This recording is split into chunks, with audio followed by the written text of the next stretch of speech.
Selamat datang di channel ini. Mari kita lanjutkan cerita novel Martial Master Band 3 sampai bab 6. Selamat mendengarkan. Sebelum dilanjutkan, bunyikan loncengnya dulu. And subscribe dulu ya. Pedang panjang terhunus. Dia mengambil langkah maju dan berdiri di depan Qin Yueqi. Dengan pedang panjangnya berdiri miring. Dua sinar cahaya dingin ditembakkan dari matanya, seperti bilah tajam yang jatuh kedua penjaga. Aura yang tidak bisa dijelaskan mekar dari Qin Chen. Kedua penjaga hanya merasa dingin di sekujur tubuh, seolah-olah mereka sedang ditatap oleh dewa kematian. Rasa dingin mengalir dari tulang belakang hantu ke langit, dan lapisan bulu kuduk merinding di sekujur tubuh. Bernapas menjadi sulit, dan gerakan di tangan mereka juga sulit. Sebagai lak, apa yang terjadi? Kedua penjaga saling memandang dan merasa tidak bisa dipercaya. Pada saat ini, penampilan dan aura Qin Chen tidak berubah, tetapi mereka ditakuti secara misterius. Tampaknya jika Anda tidak mematuhinya, Anda akan mengalami mimpi buruk. Keduanya tidak bisa menahan pandangan keruh. Kalian berdua sampah. Satu Qin Chen membuatmu takut. Jangan lupa, siapa yang bertanggung jawab atas keluarga ini. Dan jika kamu tidak membawa wanita tertua ke ruang tamu, Nyonya menyalahkannya. Bisakah kamu membelinya? Jika Gasruh tidak mengenai itu, bagaimana kedua orang ini menjadi takut oleh bajingan kecil Qin Chen? Kedua penjaga juga merasa bahwa wajah mereka kusam, dan mereka sebenarnya ditakuti oleh Qin Chen. Meskipun Qin Chen adalah tuan muda, dia tidak sebagus pengurus rumah tangga biasa dalam hal status, dan dia selalu penakut, bahkan ayam pun tidak berani membunuh. 1. Jika ini menyebar, bagaimana mereka masih berada di Qin Mansion di masa depan? Memikirkan hal ini, salah satu penjaga segera mendengus dan berkata dengan dingin, "Tuan Chen, tolong jaga dirimu. Saya menunggu perintah Nyonya Zhao untuk membawa wanita muda itu ke ruang tamu. Jika Tuan Chen berani berhenti, saya akan berhenti. Salahkan kami berdua karena tidak sopan." Petik 2. Tanpa diduga, Qin Chen berdiri tak bergerak, dengan pedang panjang berdiri di depannya, dengan mata dingin, dan mengucapkan setiap kata, "Jika kamu tidak menginginkan hidupmu, coba gerakkan ibuku." Suaranya seakan keluar dari neraka Jiuyu, membuat langkah kedua penjaga terhenti lagi. Qin Chen menatap Ruj lagi, dengan suara tegas dan berkata, "Dan kamu, sombong dan mendominasi, berani menjadi sombong di depan ibuku. Percaya atau tidak, aku akan mengasingkanmu sejauh 3000 mil dan menjadi pelacur resmi." Kulit Ruj menjadi kaku. Jika benar-benar ada masalah, Nyonya Zhao mungkin baik-baik saja, tetapi pelayan dan penjaga mereka tidak akan pernah berakhir dengan baik. "Oh, siapa yang akan mengasingkan siapa?" Suara keras tiba-tiba terdengar. Dan kemudian serangkaian langkah kaki datang dari luar pintu. Sekelompok pelayan berjubah brokat masuk ke ruangan pertama, berdiri di kedua sisi, diikuti oleh seorang wanita parubaya anggun dan anggun dengan kostum istana berjalan masuk dari kerumunan. Orang ini mengenakan jubah awan beruntai emas, jepit rambut batu akik merah di kepalanya, 4 atau 5 cincin batu permata di 10 jarinya yang ramping, emas dan perak, jadi dia tidak kaya. Di sampingnya, dia diikuti oleh seorang pria parubaya dengan penampilan yang buruk, sosok yang membengkak, dan gaun yang sangat kaya. Begitu dia masuk, matanya tertuju pada tubuh Qin Yueqi, bola matanya yang menyipit lurus, hanya mulutnya yang tidak jatuh. "Halazi, wanita." Ketika Yanzi melihat orang ini, ekspresi arogan sebelumnya tiba-tiba memudar, wajahnya menjadi pucat, dan matanya sedikit nyeri dan membungkuk. Orang ini adalah gundik keluarga Qin, Zhao Feng dan Nyonya Zhao. Di sebelahnya, adalah Pangeran Ceria Daki Qi Wang Zhao Qirui yang terkenal kejam. Nyonya Zhao memandang Run dengan dingin dan mendengus dingin. "Aku tidak bisa melakukan hal kecil dengan baik. Bagaimana aku mengajarimu di masa lalu?" Run buru-buru berlutut di tanah ketakutan, dan berkata dengan wajah pucat, "Budak dan pelayan tidak kompeten. Tolong Nyonya untuk menghukum saya. Pergi dulu, tanpa malu-malu." "Ya, Bu." Run buru-buru minggir, gemetar, menatap Qin Chen dengan getir, tapi mencibir di dalam hatinya. Binatang kecil, sekarang Nyonya ada di sini. Betapa sombongnya kamu." Nyonya Zhao memandang Qin Chen sambil memegang pedang panjang, dan berkata dengan dingin, "Tanpa diduga, keponakan saya telah koma selama beberapa hari, dan dia telah menjadi sangat berani. Tidak hanya dia berani membunuhnya, tetapi juga mengasingkan orang-orang saya selama 3000. Di sini, sebagai pelacur resmi. Hehe. Sangat ambisius. Orang yang tidak tahu mengira itu adalah putra tertua dari Qin Mansion saya yang berbicara." Bab 4 Pembunuhan. Ekspresi Qin Yueqi berubah, dan dia buru-buru berkata, Nyonya Zhao, Cener, dia masih muda. Dia hanya impulsif dan tidak bisa berkata-kata. Tolong jangan menganggapnya serius. Nyonya Zhao dengan dingin berkata, muda? Jika saya ingat dengan benar, Qin Chen hampir 16 tahun ini. Saya mendengar bahwa pada upacara kebangkitan Akademi Bintang belum lama ini, darahnya masih belum terbangun. Sebagai anak dari keluarga Qin, saya tidak tahu bagaimana belajar keras dan maju, dan memenangkan kemuliaan bagi keluarga Qin saya, tetapi dalam pertarungan pribadi dengan orang lain di akademi. Merusak reputasi rumah pangeran Dingu saya, dan bahkan membiarkan gosip di sini, menindas dan melanggar aturan keluarga Qin. Kejahatan apa yang harus saya lakukan? Petik 2. Sosok Qin Yueqi bergetar, wajahnya menjadi pucat. Nyonya Zhao akan menghukum Cener. Anda harus menjadi orang yang harus menjadi kejahatan. Mata Qin Chen dingin, dan dia mengangkat kepalanya untuk melihat Zhao Feng. Menghadapi Nyonya Zhao yang sangat kuat dari keluarga Qin, dia dengan tenang berkata, kamu adalah Nyonya keluarga Qin. Untuk memanjakan para pelayannya, untuk menghina para murid keluarga, apakah ini yang Anda sebut aturan keluarga Qin? Petik 2. Kamu, Nyonya Zhao tidak menyangka bahwa Qin Chen akan berani untuk berbicara kembali, dan tidak bisa menahan amarah. Tetapi sebelum dia dapat berbicara, dia mendengar Qin Chen terus berteriak dengan marah. Kamu adalah seorang wanita dan keluarga tahu. Dan kamu bertemu dengan Zhao Qirui, yang terkenal kejam dan cabul di ibu kota kerajaan. Dan bergosip bersama. Apakah ini kebajikan perempuanmu? Zhao Qirui, yang telah menonton pertunjukan bagus dan menatap Qin Yueqi dengan mata menyipit, tiba-tiba tercekik, wajahnya memerah. Binatang kecil ini, kenapa memarahiku? Zhao Qirui memarahi dalam hatinya. Kamu, Nyonya Zhao menunjuk Qin Chen dengan jarinya. Jepit rambutnya bergetar karena marah. Dan berkata dengan marah, Zhao Qirui, ini adalah saudaraku Wang. Nenek moyang Nyonya Zhao memiliki beberapa hubungan dengan keluarga kerajaan. Dan dia juga pangeran. Zhao Feng menyebut Zhao Qirui raja. Tapi itu bukan melangkahi. Oke, jika Anda adalah saudara laki-laki dan perempuan, bertemu secara pribadi, itu adalah tindakan incest. Dan itu bahkan lebih tak tertahankan. Sebagai seorang wanita yang diberikan oleh pengadilan, Anda harus menjadi perwakilan wanita di dunia dan bertindak bermartabat. Jika masalah ini menyebar, Qin bagaimana keluarga memantapkan dirinya di negara Daqi? Petik 2. Qin Chen meraung lagi dan lagi, dengan cahaya dingin di matanya. Kamu binatang kecil. Kamu berbicara omong kosong. Turunkan dia untukku. Nyonya Zhao tidak tahan lagi, dan berteriak pada kedua penjaga itu. Dia gemetar karena marah jika apa yang dikatakan Qin Chen benar-benar keluar dari Qin Mansion. Maka dia, Nyonya keluarga Qin, akan terus tinggal bersama raja.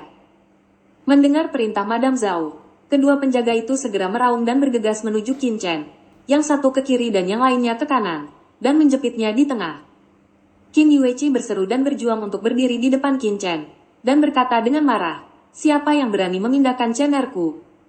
Salah satu penjaga tampak kedinginan dan berkata dengan dingin, Nona, maafkan aku. Setelah berbicara, dia mendorong dengan tangan besar, mencoba mendorong Qin Yueqi pergi. Namun, sebelum tangannya menyentuh bahu Qin Yueqi, tiba-tiba, cahaya dingin yang tajam lewat. Semua orang hanya merasakan sekuntum bunga di depan mereka, dan udara di ruangan itu dingin. Segera setelah itu, ada tawa kecil, darah tiba-tiba muncul. Penjaga itu menjerit menyedihkan. Setengah dari lengannya telah dipotong oleh Qin Chen dengan pedang, dan darah terciprat ke seluruh lantai. Dalam rasa sakit yang parah, sosoknya mundur dengan keras. Tetapi pedang panjang di tangan Qin Chen seperti meteor yang bergegas ke bulan, mengejarnya. Tidak peduli bagaimana dia menghindar, penjaga tidak bisa menghindarinya. Dia memperhatikan ujung pedang dengan darah dan menusuknya.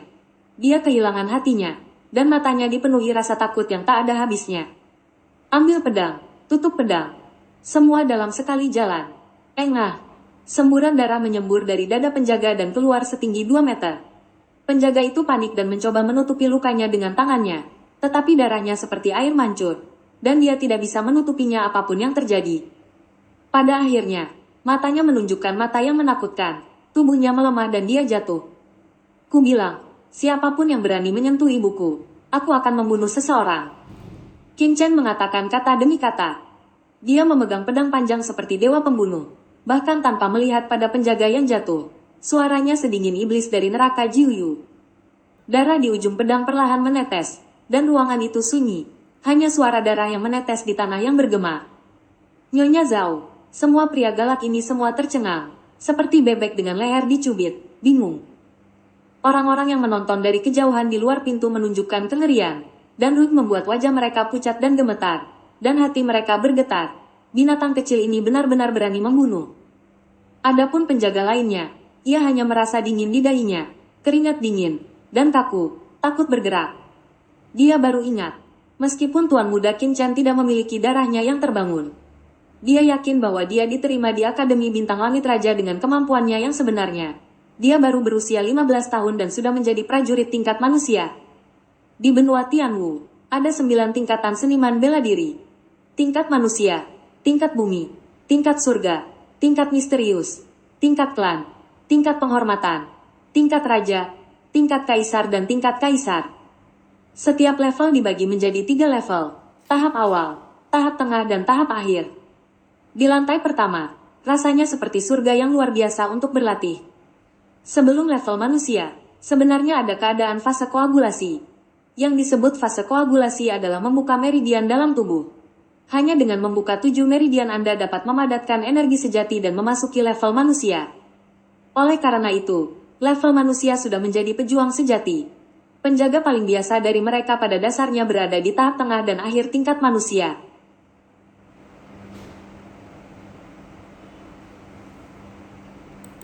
Itu sebabnya dia dibunuh oleh pedang Qin Chen. Setelah pingsan singkat, Nyonya Zhao adalah orang pertama yang sembuh. Wajahnya memerah, dan matanya mengeluarkan cahaya yang sangat ganas. Dia benar-benar tidak menyangka bahwa Qin Chen, yang selalu pemalu, berani melakukan pembunuhan di depan umum. Bukan hanya dia, bahkan Qin Yueqi tertegun, dan hatinya tiba-tiba tenggelam saat terkejut. Qin Chen, kamu gila. Kamu berani melakukan kejahatan di depan umum. Datang dan turunkan dia untukku, dan tangani hukum keluarga, agar menjadi seperti kamu. Nyonya Zhao berteriak tegas, suaranya menggelegar. Iya, penjaga lainnya segera pulih. Cang, dia menarik pisau perang dari pinggangnya, menatap Qin Chen seperti serigala, dan bergegas maju dengan ganas. Dia membanting kakinya ke tanah dan berteriak, sosoknya menyerupai citah, pedang di tangannya berubah menjadi cahaya dingin, dan dia menebas lengan Qin Chen. Pedangnya persis salah satu teknik pedang tingkat kuning yang terkenal dari keluarga Qin, teknik pedang naga terbang, yang disebut tombak naga beracun. Di benua Tianwu, jajaran seni bela diri dan seni bela diri dibagi menjadi 4 tingkatan dari tinggi ke rendah, surga, bumi, misterius, dan kuning. Dan setiap level dibagi menjadi 3 level atas, menengah, dan bawah, total 4 level dan 12 level. Meskipun teknik pedang naga terbang hanyalah teknik pedang tingkat kuning, itu adalah teknik pedang tingkat lanjut tingkat kuning. Di antara mereka, naga beracun memuntahkan yang paling berbahaya. Pedang perang itu seperti naga beracun yang menyemburkan kabut beracun untuk berburu. Dia bahkan memusatkan perhatiannya dan ingin membuat lubang di tangan Qin Chen untuk membuat saudara lelakinya yang sudah meninggal menghela nafas lega. Bagaimanapun, perintah itu dari Nyonya Zhao. Selama dia tidak membunuh Qin Chen, dia akan dihukum paling banyak. Houye. Bab 5. Ketika semua orang melihat pisau ini, kecuali Qin Yueqi, mata mereka berkedip. Pedang dan harimau ini melahirkan angin. Kekuatannya luar biasa, memiliki sedikit keterampilan, yang membuat orang merasa kedinginan. Tapi Nyonya Zhao masih tidak puas. Dia merasa tembakan penjaga itu terlalu konservatif. Seharusnya tidak diarahkan ke lengan Qin Chen, tapi kepalanya. Meski begitu, semua orang sepertinya melihat darah Qin Chen di mana-mana, memohon belas kasihan dalam kesakitan. Tapi, ding ding ding. Adegan yang diharapkan tidak terjadi. Pedang panjang Qin Chen tiba-tiba meledak menjadi 3 cahaya dingin dalam sekejap, dan kemudian suara Jin Tie Jiaoge terdengar. Penjaga itu tidak sempat memahami apa yang terjadi. Dia hanya merasa ada sekuntum bunga di depan matanya. Telapak tangannya mati rasa. Gagang pisau di tangannya gemetar, dan pedang hampir tidak bisa dipegang, dan dia hampir putus. Dia mendorong vitalitasnya, dan kemudian dia dengan kuat memegang pedang di tangannya. Kemudian bersiaplah untuk melawan. Detik berikutnya, pedang panjang yang penuh cahaya dingin telah mencapai tenggorokannya. Sentuhan dingin, seperti sabit kematian, mengendalikan hidupnya, membuatnya merasa menggigil. Kulit kepala mati rasa, seperti mimpi buruk, dan badan kaku. Dalam sekejap, semua orang di sekitar mereka menatap mata mereka sendiri, dan hampir tidak bisa mempercayai mata mereka. Jika dikatakan bahwa Qin Chen berhasil menjadi penjaga sebelumnya karena kecerobohan, maka penjaga itu sudah mengambil kekuatan penuh sekarang, tetapi hasilnya masih mengejutkan. Bahkan penjaga benar-benar tidak mengerti bagaimana Qin Chen, yang merupakan satu-satunya di tahap awal peringkat manusia, memblokir pesan naga beracunnya. Pegang basis kultivasi dari tahap selanjutnya dari orang lain, dan lebih unggul. Binatang kecil ini, tiba-tiba, mata Nyonya Zhao tampak dingin, dan dia terkejut, dan berkata, Qin Chen, kamu sangat berani, kamu tidak ingin meletakkan pedang. Dia penuh dengan amarah dan rasa takjub saat ini, dia masih memiliki kekuatan sebagai kekasih Qin. Lepaskan, Qin Chen menyeringai. Melihat sinar cahaya dingin di matanya, pedang panjang di tangannya menghantam lalu ditarik. Tuan Chen, jangan. Melihat ini, penjaga merasa kedinginan dan buru-buru meminta belas kasihan, tapi sudah terlambat. Engah, aliran darah seperti air mancur, berceceran dari lehernya dan tumpah ke seluruh tanah. Mayat itu jatuh ke tanah dengan lemah. Ingin membunuhku, tapi juga ingin aku menghindarkannya. Qin Chen selalu memiliki senyum di wajahnya, menatap mata orang-orang, tetapi membuat semua orang kedinginan, seperti iblis. Untuk sementara waktu, seluruh Qin Mansion terdiam. Dan kamu, Qin Chen menoleh untuk melihat Zhao Qirui. Matanya sedikit menyipit, seperti serigala yang menatap mangsanya. Dan dengan dingin berkata, jika kamu berani memukul ibuku lagi, hati-hati aku tidak bisa menahan untuk membunuh. Tentang Anda. Wajah Zhao Qirui tiba-tiba menunjukkan kemarahan, hampir marah. Tetapi setelah melihat mata Qin Chen, hawa dingin naik dari telapak kakinya tanpa bisa dijelaskan. Wajahnya menjadi pucat, dan dia tidak bisa berbicara untuk sementara waktu. Dia memandang Madame Zhao dan mendengus dingin. Nyonya Zhao, apakah ini yang Anda sebut negosiasi?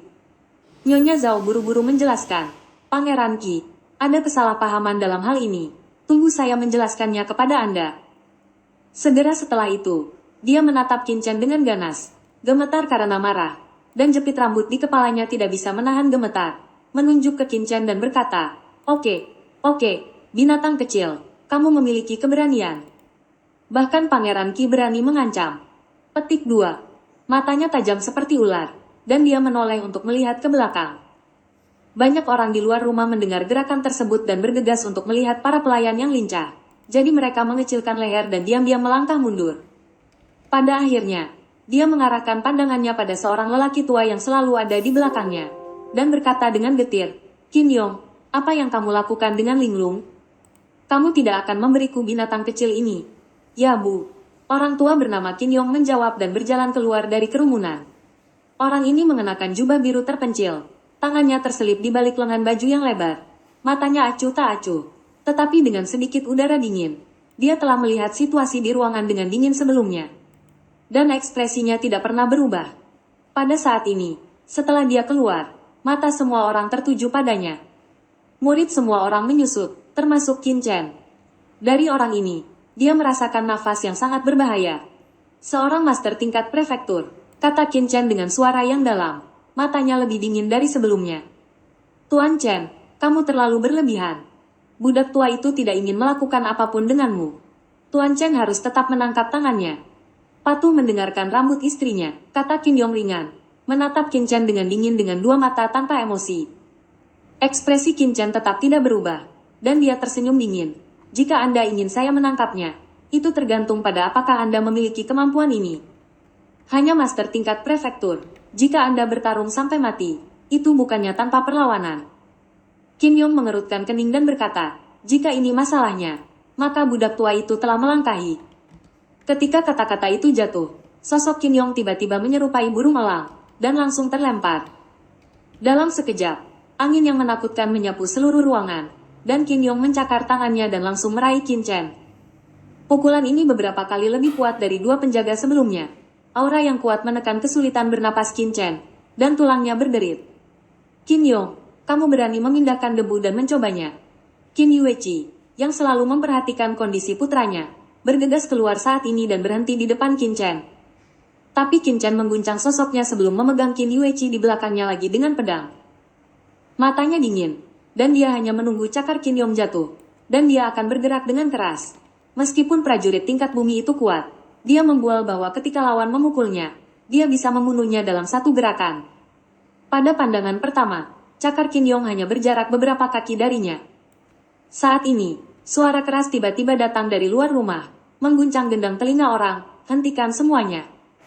Seorang pria parubaya yang mengenakan jubah brokat, sepatu bot awan ungu, dan sabuk piton bertepi emas 3 jari di pinggangnya masuk ke dalam rumah seperti harimau.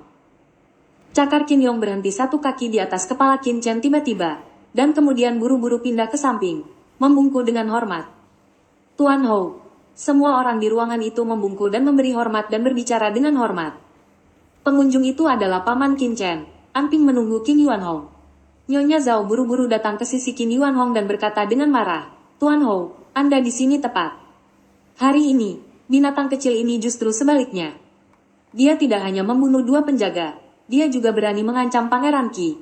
Jika Anda tidak mempromosikan rumah Anda hari ini, beberapa orang mungkin akan masuk surga. Petik 2. Cukup, Qin Yuan Hong berteriak dengan dingin. Ekspresinya suram, dan berkata, apakah kamu masih belum membuat cukup banyak suara? Apa? Nyonya Zhao terkejut, mata kecilnya bulat, menatap Qin Yuan Hong dan berkata, Tuan Hou, bukan karena aku membuat masalah, tapi binatang kecil ini.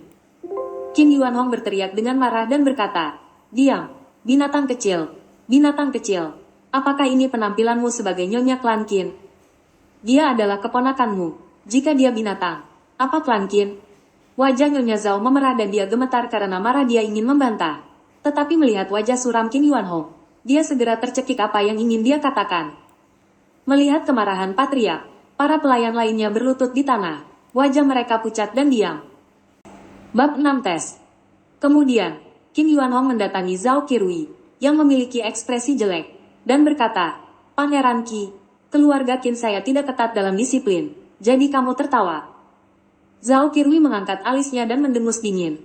Tuan Qin, murid Anda dari keluarga Qin baru saja mengancam hidup saya. Saya benar-benar ingin melihat, bagaimana Anda menghadapi Tuan Hou. Qin Yuan Hong mengangguk dan berkata, masalah ini, Qin secara alami akan memberikan penjelasan kepada Pangeran Qi. Tetapi Pangeran Qi, kamu datang ke rumahmu hari ini untuk melihat saudara perempuannya, dan sepertinya bukan ide yang baik. Kan, Qin memiliki masalah penting di rumah. Jika Anda menghadapinya, Tuan Qi tidak akan ditinggalkan. Petik 2. Dia mengeluarkan perintah penggusuran.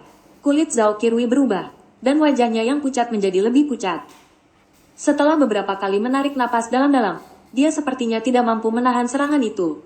Tetapi dia mencekik napas dengan tiba-tiba. Dia menjentikkan lengan bajunya dan berkata, Tuan Qin sangat besar. Yang mulia, saya ingat hal ini hari ini. Petik 2. Dia mendengus dingin dan meninggalkan Qin Mansion dengan ekspresi jelek. Qin Yuan Hong melirik orang-orang yang hadir, dan berteriak dengan dingin. Dan kamu, lakukan apapun yang harus kamu lakukan. Apakah kamu ingin dihukum jika kamu berdiri di sini satu persatu? Tiba-tiba, sekelompok orang berdiri dengan panik dan buru-buru mundur dari halaman. Bahkan Nyonya Zhao memimpin orang keluar dari sini dengan wajah hijau sebelum pergi. Dia melihat ke arah Qin Chen dan Qin Yueqi dengan mata pahit. Tidak lama kemudian, hanya ibu dan anak Qin Yuan Hong dan Qin Chen yang tersisa di halaman, serta beberapa pelayan oleh Qin Yuan Hong. Qin Chen, kamu sangat menjanjikan. Kamu berani membunuh orang. Qin Yuan Hong menatap kedua mayat di tanah dengan terkejut, dan berkata kepada orang-orang di sekitarnya, buanglah mayat itu, dan keluarga mereka, masing-masing. Kunjungi 52 dan beritahu mereka bahwa suami mereka setia kepada keluarga Qin saya. Petik 2. Ya, Patria. Beberapa bawahan dengan cepat memproses tubuh kedua penjaga dan memindahkan mereka keluar. Qin Yuan Hong berdiri di sana dengan tenang, menatap Qin Yueqi, matanya sedikit melembut, dan berkata, San Mei, apakah kamu masih menyalahkan kakak? Mendengar saudari ketiga ini, tubuh Qin Yueqi gemetar dan hidungnya sakit. Dia menekan bibirnya, menahan tangisannya, dan berkata dengan tenang, haruskah Tuan? Qin Yueqi tidak berani. Qin Yuan Hong menghela nafas dan berkata, kamu juga tahu bahwa pada awalnya, kamu pergi dengan Qin Chen di punggungmu dan membawa Qin Chen kembali.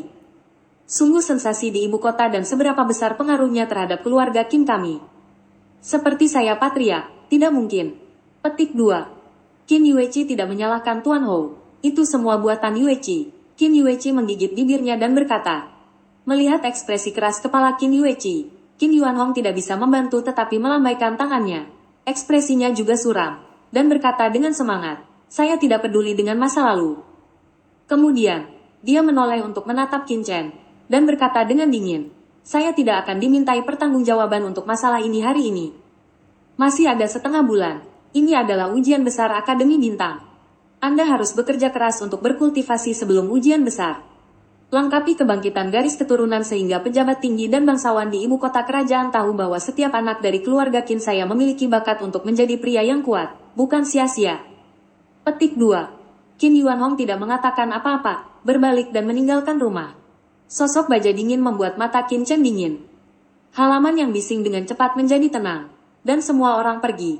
Hanya Qin Chen dan putranya yang tersisa. Mata Qin Yueqi terkunci rapat, menatap pintu, wajahnya biru dan matanya dingin.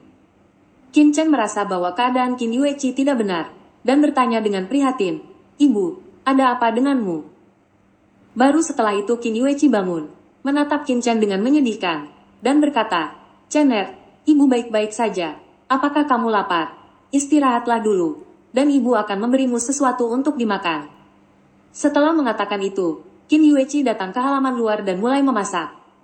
Dia, wanita tertua dari Qin Mansion, tidak bergerak dan cepat bergerak. Jelas ini bukan pertama kalinya dia melakukannya. Dalam beberapa saat, semangkuk mie kukus disajikan. Tiba di depan Qin Chen. Qin Chen juga lapar.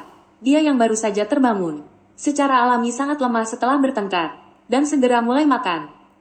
Sebagai manusia yang terlahir kembali, Qin Chen tidak bisa menahan perasaan seperti dunia yang jauh setelah makan mie panas dan harum ini.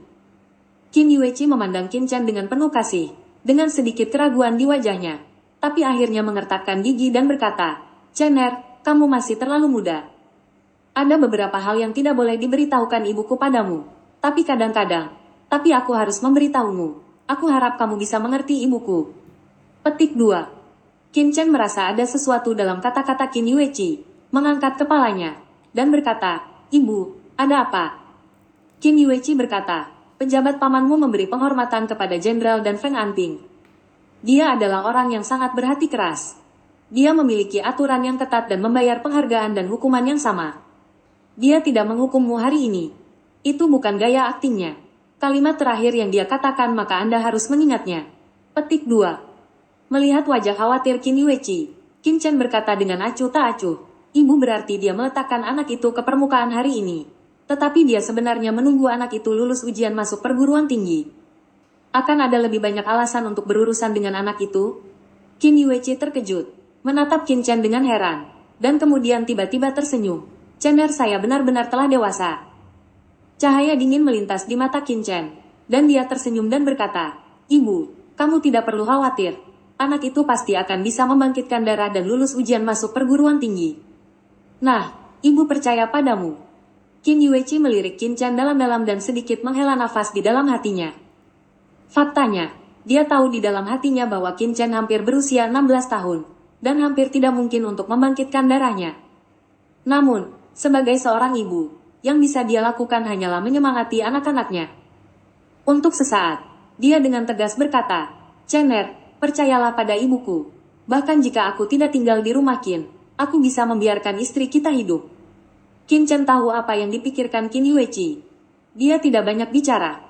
Dia hanya mengangguk dan berkata, Ibu, jangan khawatir. Bahkan jika kamu keluar sekarang, anak itu akan bisa memberi makan kamu, sehingga kamu tidak akan dianiaya lagi. Dia mengepalkan tinjunya. Keinginannya sangat kuat. Ibu, tunggu saja sampai anak itu mengejutkanmu. Anak itu tidak akan pernah mengecewakanmu.